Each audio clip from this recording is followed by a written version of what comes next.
Now we have to discuss this heading. Based on that we have this question जो कि आपके exam में आया हुआ है. हेडिंग है mass number and atomic number.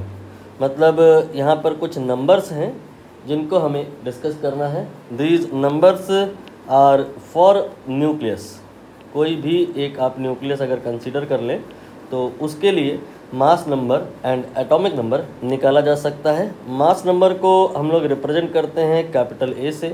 Atomic number को हम लोग रिप्रेजेंट करते हैं कैपिटल जेड से. होता क्या है ये, अगर कोई एक आपने न्यूक्लियस कंसीडर किया तो उसके अंदर ढेर सारे प्रोटॉन हो सकते हैं. मान लेते हैं कि 3 प्रोटॉन हैं. और ढेर सारे न्यूट्रॉन हो सकते हैं. मान लेते हैं कि 2 न्यूट्रॉन हैं. तो यहाँ पर हम अगर कहें कि टोटल नंबर ऑफ़ पार्टिकल कितने होंगे, तो टोटल नंबर ऑफ़ पार्टिकल में प्रोटॉन भी आ जाएगा और न्यूट्रॉन भी आ जाएगा. इसको कलेक्टिवली न्यूक्लियन भी कहा जाता है. तो जब कोई कहे टोटल नंबर ऑफ़ न्यूक्लियंस कितने होंगे तो ओनली प्रोटॉन नहीं बताना है, ओनली न्यूट्रॉन भी नहीं बताना है, इन टोटल बताना है. ये यहाँ पे 5 है. और टोटल नंबर ऑफ़ न्यूट्रॉन नहीं पूछ रहा मैं, टोटल नंबर ऑफ़ प्रोटॉन पूछ रहा हूँ मैं. तो number of proton in total यहाँ पर 3 हैं. ये जो नंबर है इसको ए से रिप्रेजेंट करते हैं, you know it is mass number.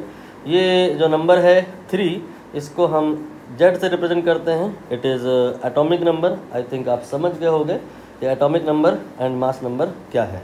Mass number is nothing but it is total number of particles या total number of nucleons inside the nucleus. And atomic number is total number of proton inside the nucleus.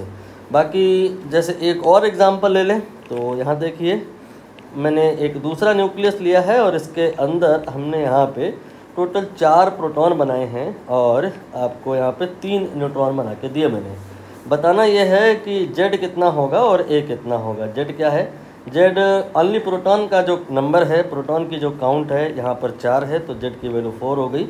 और ए की value की बात करें तो इसमें only neutron नहीं बताना है, ओनली प्रोटॉन नहीं बताना है, सब टोटल कर देना है. टोटल नंबर ऑफ़ न्यूक्लियन बताना है, मतलब प्रोटॉन प्लस न्यूट्रॉन बताना है. तो ये आपका 7 हो जाएगा.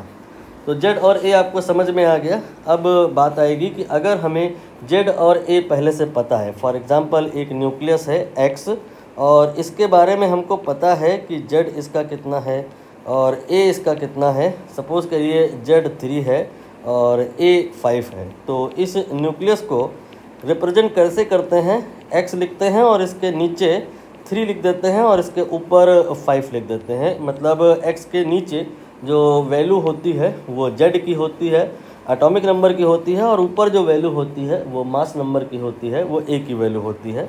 जैसे कि एक और न्यूक्लियस है सपोज़ करिए वाई और उसके लिए जेड की वैल्यू सपोज़ करिए 4 है और ए की वैल्यू सपोज़ करिए 7 है.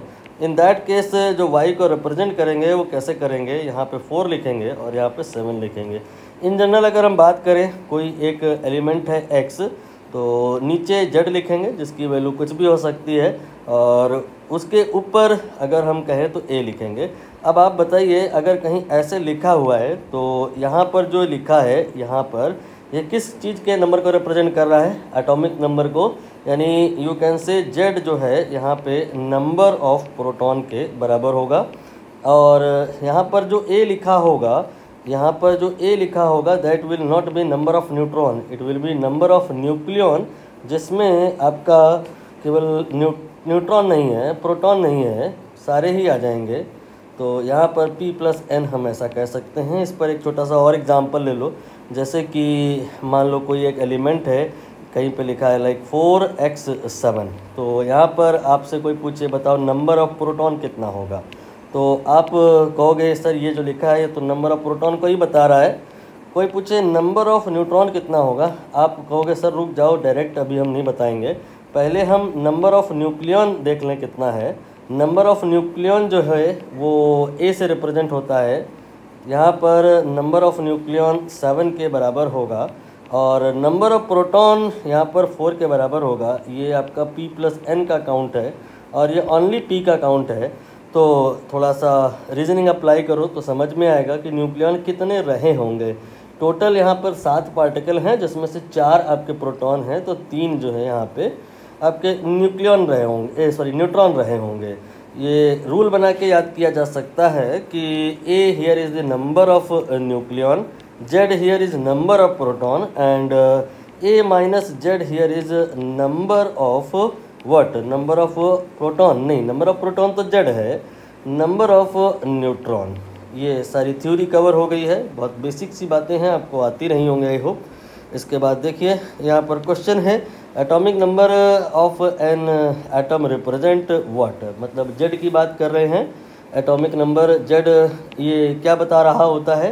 क्या ये न्यूट्रॉन की संख्या को रिप्रेजेंट कर रहा होता है या टोटल नंबर ऑफ पार्टिकल को कर रहा होता है? दोनों ही नहीं, atomic number only number of proton को रिप्रेजेंट करता है।